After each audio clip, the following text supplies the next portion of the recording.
Description में मैंने Telegram का लिंक दिया है। फाइनल अपडेट वहीं आती है, टॉस के बाद की जो मेरी टीम होगी वो वहीं पे दूंगा। ठीक है, यहाँ पे स्मॉल लीग का टीम का प्रीव्यू दे रहा हूँ मैं सबसे पहले। हाँ, स्मॉल लीग की टीम का प्रीव्यू दे रहा हूँ, जिसको सिर्फ टीम से मतलब है स्मॉल लीग की जो सेफ ऑप्शन है और बेस्ट ऑप्शन है, अगर वो उठाने तो ये कॉम्बिनेशन मैंने आपके सामने रखा और मेरे हिसाब से ये one of the best teams हो सकती है या होनी चाहिए। मतलब मैच से पहले की बात कर रहा हूँ, देखने के हिसाब से ये one of the best team लगेंगी आपको इस मैच से पहले। जितने बेहतर बेहतर ऑप्शन हो सकते थे वो मैंने सारे इस टीम में डाल दिए। एंड सेकेंड थिंग इज, जो कॉम्बिनेशन बनाया है वो मैंने इन 11 के साथ जो बेस्ट हो सकता था वो मैंने बना के रखा है कि कैप्टन वाइस कैप्टन के कैप्टन वाइस कैप्टन को मिला करके ये आपके ऊपर ऑप्शन रहेंगे। खैर, स्वागत है अपने चैनल फैंटेसी क्रिकेट कैप्टन पर। ओके, इस वीडियो में बात कर रहा हूँ मैं आपका सेमीफाइनल कहते हैं इस वजह से तो इस मैच को, पर इसे एलिमिनेटर भी कहता है, कोई क्वालिफायर भी कहता है। ठीक है, एलिमिनेटर ये इसलिए क्योंकि जो टीम हारेगी वो बाहर हो जाएगी, क्वालिफायर इसलिए जो जीतेगी वो फाइनल में जाएगी। 2 मैचेस बचे हैं पीएसएल के, पाकिस्तान सुपर लीग और क्या। चलो जी, सबसे पहले बात कर लेता हूँ मैं लाहौर कैलेंडर्स के लिए। देखो, लास्ट गेम जीत के आई, पेशावर जालमी के साथ इनका मैच था, काफ़ी क्लोज गया, 19 ओवर तक गया, अच्छा खेला। जीत के हकदार कौन? मोहम्मद हफीज़। मैं तो एक ही नाम लूंगा, Mohammad Hafeez. Second thing is, एक चीज़ अच्छी हुई मुझे जो अपने हिसाब से, जो मैंने आपको कल के एक वीडियो में बात बोली थी कि मुझे पिच जाननी है कैसी है, तो वो मुझे अब रिपोर्ट है मेरे सामने। इमेजेस मैं पिच की देख चुका हूँ, वीडियोग्राफी नहीं देखी है बट इमेजेस देख चुका हूँ। थोड़ी बुरी सी मिट है, मिट्टी सी पिट है, टूटने लायक पिच है, जो later half of the match थोड़ी सी टूट जाती है। लेकिन सेकेंड हाफ में एक चीज़ और याद रखना कि मैच आपका रात को खेला जाने वाला है और रात के मैच में ड्यू का फैक्टर रहेगा। कल भी मैच जो हुए थे कराची में ही हुए थे वो मैच, आज का मैच भी कराची में ही है। और कल वहाब रियाज ने जब मैच हो गया था उनका, तो ये बात बोली थी मैच के बाद प्रेस कॉन्फ्रेंस में कि ड्यू का एक बड़ा फैक्टर था जिसके कारण कि हम नहीं जीत पाए, 140 रन भी डिफेंड नहीं कर पाए। पेशावर जालमी जो कि बाहर हो चुकी है, उसका कैप्टन था वहाब रियाज।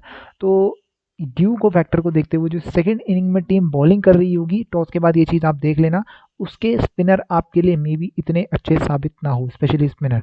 और स्पिनर क्या है यहाँ पे, ये पहले सबसे पहले मैं यहीं पे नजर डाल रहा हूँ, कोई पैटर्न में नहीं समझा रहा हूँ मैं आपको, डायरेक्ट आ रहा हूँ। समित पटेल यहाँ पे आपके पास एक बड़ा स्पिनर है लाहौर की टीम से। वही मुल्तान सुल्तान के पास चलता हूँ तो शाहिद आफरीदी और इमरान ताहिर, ये 2 स्पिनर हैं। तो मैं यही बात कर रहा हूँ कि जो टीम सेकंड बॉलिंग कर रही होगी, मतलब कि जो टीम पहले बैटिंग करेगी, उसके स्पिनर्स पे फिर ज़्यादा दम नहीं रह जाएगा। तो मैं एक चीज़ बता दूँ, जैसे कि यहाँ से मैंने समित पटेल को 1-2 टीमों में कैप्टन वाइस कैप्टन ट्राई किया है, ठीक है, इसको भी देख रहा हूँ मैं कैप्टन के तौर पे, बताऊंगा क्यों। तो अगर ऐसा होता है कि मान लो कि लाहौर पहले बैटिंग करी है, तो आपके ऊपर डिपेंड करता है कि जहाँ पे मैंने कैप्टन बनाया वहाँ से आप इसे हटा सकते हैं और किसी और को बना सकते हैं। ये ऑप्शन मैं आपके पास छोड़ रहा हूँ क्योंकि ये टेक्निकल तौर पे फिर ड्यू के आने के बाद थोड़ी सी दिक्कत बढ़ जाती है। और सेम यहीं से केस शाहिद अफरीदी और स्पेशली इमरान ताहिर जो आपके लीडिंग स्पिनर हैं, जिनको आप देख के रख लोगे, के लिए भी लागू होती है। चलो जी, लाहौर की टीम में 170 के आसपास का टारगेट बनाना था, चेस कर लिया। फ़खर जमान, तमीम इकबाल ओपनिंग करते हैं, सोहेल अख्तर 3 नंबर पे। सोहेल अख्तर एक ऐसा खिलाड़ी है जिसको मैं ये कहूँगा कि बैटिंग के तौर पे आप रख सकते हैं, बट कैप्टन वाइस कैप्टन में ज़्यादा भरोसा नहीं दिखाता है इस पे। कैप्टन वाइस कैप्टन के तौर पे बहुत ज़्यादा कुछ एक्सपीरियंस नहीं है इसको, बहुत ज़्यादा इंटरनेशनल क्रिकेट डोमेस्टिक का भी इसको कुछ खास ऐसा एक्सपीरियंस नहीं है। मैं ये कह सकता हूँ कि यार अपनी टीम के लिए, फ्यूचर के लिए एक अच्छा खिलाड़ी है, बट इस वक्त मैं नहीं कह सकता। बाकी हफीज़ तो इस टीम में सबको पता है सबसे बेस्ट ऑप्शन कौन सा है, हफीज़। अच्छा, एक बात को यहाँ पे ध्यान दो, मैं कुछ की पॉइंट बोल रहा हूँ, बाकी मैं ऐसे कोई चमत्कार जैसी कोई बातें नहीं बोल रहा है, की पॉइंट पे आ रहा हूँ। देखो, एक चीज़ मैं आपको यहाँ पे दिखा दूँ, कैप्टन वाइस कैप्टन के सिलेक्शन में ना सबसे ज़्यादा ऑप्शन पता है कहाँ गए? हफीज़ के पास। मैं आपको दिखाता हूँ यहाँ पर, परसेंटेज ऑफ सिलेक्शन दिखा दूँ। मोहम्मद हफीज़ 35%, ये देख रहे हो अगर आप स्क्रीन पे, जहाँ पे मेरा माउस का कर्सर है, 35% ने मोहम्मद हफीज़ को अपनी टीम में कैप्टन बनाया है, 12% ने इसको वाइस कैप्टन बनाया है। इसका क्या मतलब होता है? इसका मतलब लगभग 50% का या तो ये अपनी टीम में कैप्टन है मोहम्मद हफीज़, या तो वाइस कैप्टन है। सेम जो एग्जांपल कल मैंने बाबर आजम को देके दिया था, बाबर आजम ने 60 समथिंग बनाए, दैट वाज गुड, क्योंकि हमने अपनी टीम में, हर टीम में रखा था, बट कैप्टन वाइस कैप्टन का रोल मैंने एक ही टीम में दिया था, स्मॉल लीग की टीम में। ओके, तो मैं यहाँ पे ये समझाना चाह रहा हूँ कि अब देखो हफीज़ के केस में तो ये और ज़्यादा स्ट्रांग हो जाता है। हफीज़ को मैं रिकमेंड करूँगा कि अगर आपको कैप्टन वाइस कैप्टन बनाना है तो यार ये थोड़ा सा ना गैम्बल टाइप होगा। देखो, कैप्टन वाइस कैप्टन हम किसी खिलाड़ी को कब बनाते हैं? अगर वो बैट्समैन है, ठीक है, हफीज़ तो बैट्समैन है, वैसे तो ये ऑलराउंडर है बट बॉलिंग नहीं करता है, ठीक है, तो एज अ बैट्समैन ही खेल रहा है मतलब। तो कैप्टन वाइस कैप्टन कब बना सकते हैं? कैप्टन वाइस कैप्टन आप तब बना सकते हो जब वो कम से कम आपको नंबर 3 पे बैटिंग करके दे, या फिर कम से कम उसे 12, 13, 14, 15 ओवर मिले बैटिंग करने के लिए, तो ही बना सकते हो। जो भी हो एट द एंड 60-65 तो करने पड़ेंगे। एग्जाम्पल के लिए लास्ट गेम में यहाँ पे देखो 74 केस में तो आप बिल्कुल कैप्टन बना सकते थे, लेकिन अगर 60-65 से नीचे करता है तो फिर आप नहीं बना सकते। क्यों? क्योंकि उस केस में मैच में कोई ना कोई आपके पास एक ऐसा बॉलर होगा, क्योंकि बॉलिंग फ्रेंडली पिच है, तो कोई ना कोई एक ऐसा बॉलर होगा जो लगभग 3 विकेट आपको देगा। एग्जाम्पल के लिए कि कल वाले इसमें देख लो, यहाँ पे आपके पास दिलबर हुसैन था, तो 3 विकेट की आपको 75 पॉइंट के आसपास तो मिल ही जाते हैं। उसके बाद फिर बोनस अलग होता है। ठीक है, सेम वही केस है कि हफीज ने 74 बनाया तो 74 रन के 74 पॉइंट मिलेंगे, फिर बोनस अलग होगा, हाफ सेंचुरी के, बाउंड्रीज के, वो रन ऐड हो जाते हैं। तो मैं यही कह रहा हूँ कि कम से कम 60-65 रन अगर कोई खिलाड़ी बना देता है आपके लिए, तो ही वो आपका कैप्टन वाइस कैप्टन हो सकता है। अब मान लो हफीज ही, अब मान लो हफीज की बैटिंग कब आती है, हफीज की बैटिंग आने के चांसेस आते हैं 2 विकेट गिरने के बाद। ओके, मान लो कि आपके 2 विकेट गिरते हैं 60 रन, 55 से 60 के बीच में, तो 55 से 60 रन आप बनाओगे 8 ओवर के आसपास। ठीक है, 8 या 8 9 10 ओवर के बीच में आप 8 9 ओवर में बन जाएंगे। 8 ओवर लगा लो, चलो 8 ओवर से 55 से 60 के बीच में आपका स्कोर बन जाएगा, क्योंकि बैटिंग ऊपर से स्ट्रॉन्ग है। सोहेल अख्तर आपका कैप्टन है, उसके बाद तमीम इकबाल, फ़खर जमान, बैट्समैन स्ट्रॉन्ग है। तो ये बात भी ध्यान रखनी है। तो विकेट गिरने के चांसेस इतनी जल्दी कम है। पिछले मैच में क्या होता, तीनों जल्दी आउट हो गए। यहाँ पे देख लो, 6 18 7 रन बनाए, तीनों जल्दी आउट हो गए। तो टेक्निकली फिर हफीज़ के पास पूरा चांस था कि खुल के खेल सकता है, लंबी इनिंग खेल सकता है। लेकिन अगर इनमें से कोई 1 या 2 चल गया, अगर मान लो आप टीम बना रहे हो, आप इन टॉप 3 में से अपनी टीम में 2 बैट्समैन भी रख लिए हैं, तो फिर उस केस में मैं क्लियर बोल रहा हूँ, हफीज़ को कैप्टन वाइस कैप्टन बनाने का कोई चांस नहीं बनता। अगर इसको बनाना है तो या तो इन तीनों को ड्रॉप कर दो, जो कि आप करोगे नहीं, करना भी नहीं है, या तो फिर एटलीस्ट इसमें से सिर्फ एक लो, दूसरा मत लो, तो ही आप हफीज़ को कैप्टन बना सकते हो। ये मैंने एक सिचुएशन समझाई है आपको कि किस सिचुएशन में आप इसको कैप्टन बनाएं। अगर बनाना चाहते हैं तो, वैसे तो मैं नहीं चाहता, बट अगर चाहते हो तो किस सिचुएशन में चाह सकते हो। थोड़ा नीचे आता हूँ, यहाँ पे कुछ इंपॉर्टेंट है। इंपॉर्टेंट क्या मतलब, आपके लिए सिलेक्शन वाइज इंपॉर्टेंट है। देखो, एक चेंज मुझे लगता है इस टीम को अपनी टीम में करना चाहिए, वो है उस्मान शेनवारी। मैं दिल से चाहता हूँ कि इसको खिलाए, बहुत अच्छी पेस पे कराता है, 145 के आसपास की एवरेज पेस पे कराता है Usman Khan Shinwari. Big Bash League में अगर आपने इसे खेलते हुए देखा होगा तो आपको याद होगा। चलो, ऊपर आके मैं बताता हूँ, अगर ये आता है तो मेरे हिसाब से एकमात्र चेंज जो बनता है इस टीम में, वो होता है मोहम्मद फैज़ान को बाहर निकाल के आपको उस्मान शेनवारी को अपनी टीम में रखना चाहिए। वैसे भी फैज़ान को ना बॉलिंग ना बैटिंग कुछ नहीं मिल रहा है। ओके, ऊपर आते हैं थोड़ा। यहाँ पे एक चीज़ देखें, ये पैटर्न जो है, समीत पटेल 6 नंबर बैटिंग कर रहा है। मैं एक चीज़ आपको कह दूँ, समीत पटेल को अपनी टीम में रख लेना, एंड ज़रूर रख लेना, बस इतना कह रहा हूँ अभी के लिए। और भले ही पहले मैच में सिर्फ इसके 20 रन विकेट नहीं है, लेकिन ये आपके लिए बहुत ज़्यादा कैप्टन वाइस कैप्टन का क्रूशियल ऑप्शन हो सकता है। अगर ये मैच 150 के आसपास का हुआ, अगर टोटल 150 के आसपास का बना, जिस हिसाब की पिच है उस हिसाब से बोल रहा हूँ मैं, और स्पेशली तब अगर लाहौर की टीम चेज कर रही है, तो समीत पटेल आपके लिए बहुत ज़्यादा इम्पैक्टफुल हो सकता है इस मैच में। ओके, बैटिंग पोजीशन क्या है, नंबर 6, मतलब कि 4 विकेट गिरने के बाद इसकी बैटिंग आती है। अमूमन क्या कब आती है 4 विकेट गिरने के बाद नंबर 6 के बैट्समैन की बैटिंग, 4 विकेट गिर जाते हैं आपके 100 रन के आसपास, 15वें ओवर के आसपास, तो समीत पटेल के पास 5 ओवर रहेंगे रन्स करने के लिए, तो 25 30 35 से आराम से करके दे सकता है, क्योंकि फिनिशिंग ओवर्स आ जाते हैं उस टीम में। सामने वाली टीम से आपके पास डेथ ओवर में बॉलिंग ऑप्शन क्या होंगे वो भी ध्यान दें। डेथ ओवर के सामने वाली टीम से मुल्तान सुल्तान के पास अच्छे बॉलर्स नहीं है। तनवीर पिटता है डेथ ओवर में, ये बात ध्यान रखना। विकेटें ज़रूर लाता है, वो आपके लिए अच्छी बात है, लेकिन पिटता है। इसके सिवा क्या है, मोहम्मद इरफान 2 ओवर कराए थे इसने केवल, पिछले मैच में 22 रन ठुके थे इस पे, पिटता है। तो आपको ये चीज़ ध्यान रखनी है कि सामने वाली टीम की कमज़ोर कड़ी क्या है। इस टीम की, मुल्तान सुल्तान की कमज़ोर कड़ी है इसकी डेथ बॉलिंग। अगर डेथ बॉलिंग नहीं चलती है तो आपके डेथ, सामने वाली टीम से फिर मुल्तान सुल्तान के डेथ बैट्समैन क्या है, समीत पटेल, डेविड विजी या फिर बैंगडंग। बैंगडंग तो चलो फिर भी थोड़ा ऊपर है, लेकिन समीत पटेल, डेविड विजी आपके थोड़ा तेज खेलने वाले खिलाड़ी, जो डेथ के 5 ओवर में फिनिश करने का जिनका काम होता है, वो ये है। ऐसे देखना पड़ता है आपको सामने वाली टीम की कमजोरी क्या है, उसके हिसाब से फिर आपको अपने बैट्समैन अपनी टीम में रखने होते हैं।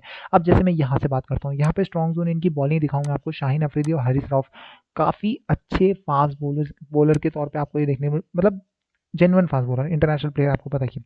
अब यही केस सामने वाली टीम पे लागू करता हूँ मैं। यहाँ पे सामने देखें आप, मुल्तान सुल्तान के एडम लिथ, जीशान अशरफ, शान मसूद, रेल रसावा। अगर मैं यहाँ पे देखता हूँ तो एडम लिथ और जीशान अशरफ मुझे टॉप ऑर्डर थोड़ा सा कमजोर दिखता है इनका।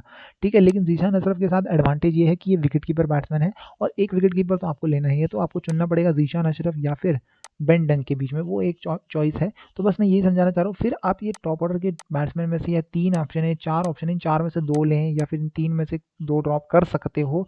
तब आप मिडिल ऑर्डर पे ज़्यादा डिपेंड हो सकते हो, शान मसूद, रेल रसावा या फिर अभी बोपारा को उठाना है, उस केस में आप मिडिल ऑर्डर में जा सकते हो, क्योंकि यहाँ पे बॉलिंग स्ट्रॉन्ग है। यहाँ पे बता दूं रोल क्या है, शाहीन अफरीदी और हारिस रऊफ दोनों के दोनों पावर प्ले में 2 ओवर कर रहे हैं। बाकी के 2 ओवर अपने अपने डेथ ओवर में जाके करते हैं, मतलब कि 17वां, 18वां, 19वां, 20वां, ये 4 ओवर इन दोनों के होते हैं, और विकेट मोस्टली यहीं पे गिरते हैं, आप सभी को पता है। तो ये उस केस में आपके लिए बहुत ज़्यादा क्रूशियल हो सकते हैं। एक चीज़ मैं बता दूं, अगर उस्मान शेनवारी को लेकर आए मोहम्मद फैज़ान की जगह, या फिर कोई और बॉलर आता है मोहम्मद फैज़ान की जगह, तो फिर आपको डेविड वेजी के ओवर कम होते हुए मिल जाएंगे। मतलब या तो फिर नहीं कराएगा डेविड वेज, या तो कम कराएगा। तो ये केस भी ध्यान रखना कि अगर ये चेंज होता है, हालांकि मैं टेलीग्राम पे बता दूंगा अगर मुझे ये चेंज करना होगा, तो टॉस के बाद अगर टीम चेंज होती है तो फिर उस केस में डेविड वेज आपके लिए इतना अच्छा ऑप्शन नहीं रह जाएगा। अभी है, अभी तो है, अगर इसी प्लेइंग एलेवन के हिसाब से चलता हूँ तो। मेरे इंपॉर्टेंट पिक्स क्या हैं इस मैच में? फ़खर ज़मान या फिर तमीम इकबाल में से कोई एक, दोनों नहीं, कोई एक। वो आपको चुनना है कि आप किसके साथ जाना चाहते हैं। मैं थोड़ा-सा तामीम के साथ जा रहा हूँ, थोड़ा-सा। बट यार मैं भी इसमें 50-50 हूँ क्योंकि दोनों एक ही टाइप के प्लेयर हैं। बट कोई एक ही चुनना है, 50-50 आपको चुन लेना है। बट मैं ये लेके चल रहा हूँ कि अगर मेरे कॉम्बिनेशन में चाह रहा हूँ तो इनमें से कोई एक। सेकंड में चाह रहा हूँ सोहेल अख्तर मेरी टीम में हो, बट सिर्फ as a batsman, captain vice captain के तौर पे बिल्कुल नहीं।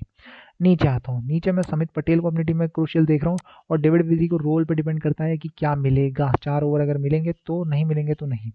उसके बाद नीचे से हारिस रॉफ को इस मैच में, पिछले मैच में पिटाई बहुत हुई इसकी, डेथ ओवर में बहुत पिटा। इस मैच में भी अपनी टीम में एक इंपॉर्टेंट फैक्टर के तौर पे दिख रहा हूँ। या फिर शाहीन अफरीदी अगर आपको इसका रिप्लेसमेंट चाहिए। अगर उस्मान शेनवारी खेला तो ज़रूर। नीचे आता हूँ, एडम लिथ हो सकता है वाली बात है, यहाँ पे मैं थोड़ा कंफ्यूज हूँ। रवि बोपारा को मैं अपनी टीम में इंपॉर्टेंट फैक्टर पे नहीं देख रहा। रीलर रसाओ, शान मसूद में से कोई एटलीस्ट एक, पहला नाम आता है शान मसूद। नीचे आता हूँ, शाहिद अफरीदी को उतना इंपॉर्टेंटली नहीं दिख रहा जितना मैं सोहेल तनवीर को दिख रहा हूँ, क्योंकि एक ऑलराउंडर के तौर पे खेलता है। मे भी इस मैच में 8 नंबर पे नहीं खेलेगा, ये 6 या 7 पे आपको देखने के लिए मिल जाएगा। मतलब आखिरी के 3 ओवर में इसको आना ही होता है। नीचे आता हूँ, अगर मोहम्मद इरफान को 4 ओवर पूरे मिले तो ज़रूर। ओके, ड्रीम इलेवन की टीम मैं आपको पहली टीम दिखा चुका हूँ, वापस से दोबारा से मैं सिर्फ आपको डायरेक्टली इसका प्रीव्यू दिखा रहा हूँ। ये आप प्रीव्यू स्क्रीनशॉट ले सकते हो। मेरे हिसाब से इस पॉइंट सिस्टम के हिसाब से, इस दोनों टीम का कॉम्बिनेशन देखने के हिसाब से, ये एक वो बेस्ट टीम है जो मैं अपने सामने रखता हूँ। और एक केस मैंने यहाँ पे रखा है। केस क्या है वो भी समझें। अगर मुल्तान सुल्तान की टीम पहले बैटिंग कर रही है, ये टीम थोड़ी मैंने उस हिसाब से उतारी है। आप उस केस में देखेंगे, मैंने आपको एक एग्जांपल दिया था कि लेग स्पिनर कौन, शाहिद अफरीदी मैंने इस टीम में नहीं रखा है। यहाँ पे आप देखेंगे शाहिद अफरीदी इस टीम में नहीं मिला। मैंने एक स्पिनर अपडेट, क्योंकि ताहिर को तो यार लेना पड़ रहा है मुझे, ताहिर बहुत इंपॉर्टेंट है। समित पटेल का रोल इसमें काफ़ी क्रूशियल हो जाता है, जो कि मैंने आपको समझाया भी। शाहिद अफरीदी एक स्पिनर मैं अपनी टीम से गायब कर रहा हूँ, जो कि एक ऑलराउंडर के तौर पर खेल रहा है। वैसे भी 4 ऑलराउंडर मैं ले रहा हूँ। और ये टीम उसी केस में उतरेगी अगर डेविड विली को 4 ओवर मिलते हैं। वो कब मिलेंगे?